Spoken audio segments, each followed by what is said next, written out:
Assalamualaikum warahmatullahi wabarakatuh. Perkenalkan, nama saya Andini Ilham. Saya mahasiswa dari Universitas Sairun Ternate, program studi akuntansi. Baik, di sini saya akan menjelaskan tentang etnometodologi. Etnometodologi atau metodologi adalah persoalan penting dalam ilmu pengetahuan atau sains untuk memperoleh pengetahuan yang sistematis. Setiap peneliti, bahkan ilmuwan, membutuhkan metodologi. Metodologi merupakan cara-cara yang ditetapkan dengan logika tertentu untuk melihat realitas atau fenomena oleh para ilmuwan. Orang sering mengira etnometodologi adalah suatu metodologi baru dari etnologi. Sering juga dipertukarkan dengan etnografi. Etnometodologi yang diperkenalkan oleh Harold Garfinkel adalah suatu ranah ilmiah yang unik, sekaligus radikal dalam kajian ilmu sosial.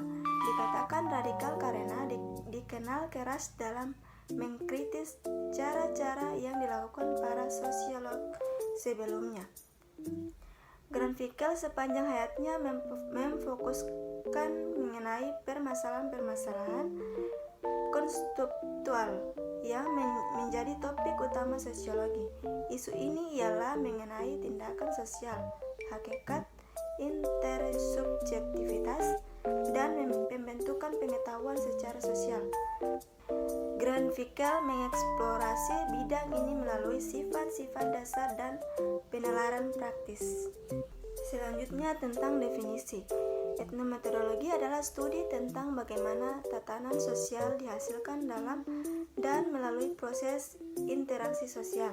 Umumnya, pendekatan ini memberikan alternatif terhadap pendekatan sosiologi arus utama. Dalam bentuknya yang paling radikal, hal ini menimbulkan tentangan terhadap ilmu-ilmu sosial secara keseluruhan. Harold Garfinkel memperkenalkan etnometodologi sebagai suatu kajian dan metode untuk pertama kalinya pada tahun 1967 untuk menemukan hal-hal yang dilakukan orang-orang dalam situasi tertentu. Metode yang mereka gunakan untuk menciptakan keteraturan kehidupan bermasyarakat yang terpola. Namun, penerapannya telah ditemukan dalam banyak disiplin ilmu terapan seperti desain, perangkat lunak, dan studi manajemen. Sejarah. Metode etnometodologi lahir pada masa modernis atau zaman keemasan. Perkembangan penelitian kualitatif pada masa itu terjadi proses formalisasi pendekatan kualitatif dan pertumbuhan jenis metode alternatif yang baru. Harold Garfinkel di pertengahan tahun 1950-an memperkenalkan istilah etnometodologi dalam bidang penelitian sosial yang merupakan inspirasi atas kreasi dari sosiologi fenomenologi. Garfinkel di saat awal munculnya atau mengembangkan studi ini sedang mendalami fenomenologi Alfred Scott pada New School for Social Research. Terdapat dugaan kuat bahwa fenomenologi Scott sangat mempengaruhi etnometodologi Garfinkel. Ini terbukti dari asumsi sekaligus pendirian dari etnometodologi itu sendiri. Bagi Scott, dunia sehari-hari merupakan dunia intersubjektif yang dimiliki bersama orang lain dengan siapa kita berinteraksi. Pada tataran teoretis, Garfinkel di tahun 1940 telah menolak pemikiran Emil Durkheim tentang fakta sosial. Baginya, aktor sosial bersifat menentukan dan tidak pernah dibatasi oleh struktur dan pranata sosial. Dalam pemikiran etnometodologi, para sosiolog yang menitik beratkan struktur dari pranata sosial.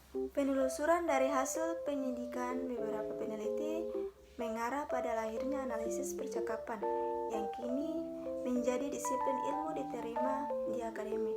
Etnometodologi adalah disiplin deskriptif mendasar yang tidak terlibat dalam penjelasan atau evaluasi tatanan sosial tertentu yang dijadikan sebagai topik studi with ethno-English. Di samping adanya semangat untuk menyuarakan masyarakat kelas bawah. Para cendekiawan di masa lalu itu juga dikembali kepada masa Chicago yang untuk mencocokkan argumentasi tentang validitas internal dan eksternal. Zaman keemasan ini memiliki arti dalam mewujudkan keyakinan pada kekuatan masyarakat dan bertahan pada gagasan-gagasan emansipatoris. Keunikan etnometeorologi dibanding pendekatan-pendekatan lain dalam penelitian kualitatif ialah meneliti meninggalkan dulu asumsi-asumsi, teori, proposisi, dan kategori yang ada tentang fenomena yang dikaji. Sedangkan pendekatan lainnya telah meneliti melihat fenomena dengan sudut berbekal. Asumsi-asumsi atau bahkan teori yang dianggap dapat membelenggu kebebasan peneliti dalam memahami fenomena yang sedang dikaji. Dalam pemikiran etnometodologi, pendekatan-pendekatan lain dalam penelitian kualitatif ialah meneliti meninggalkan dulu asumsi-asumsi, teori, proposisi, dan kategori yang ada tentang fenomena yang dikaji.